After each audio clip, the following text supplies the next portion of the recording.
It took me 7 years to finish Breath of the Wild. Like a lot of gamers, I got it with my Switch when it launched in 2017. But also, like a lot of parents, my life was busy with a career, home life, and a newborn.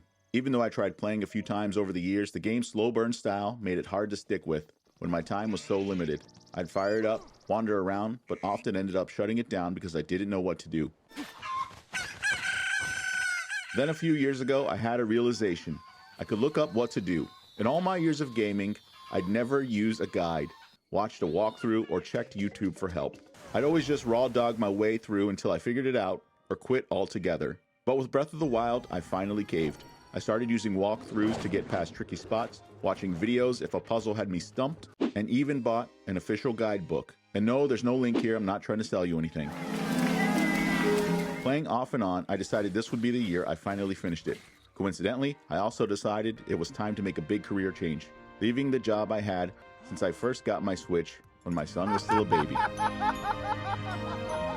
Now as the year comes to an end, I can say not only did I make that career leap, but I also finished Breath of the Wild, with my now 7-year-old son watching and even helping me through the final fight. Finishing Breath of the Wild after all this time feels like closing a chapter, both in the game and in my life. Sometimes we leave things unfinished because we're not ready or life gets in the way, and that's okay. But revisiting them later with more patience, new tools, and maybe a little help can be a whole new experience. Gaming, like life, isn't always about speed. Sometimes it's about the journey and who's there with you when you finally reach the end.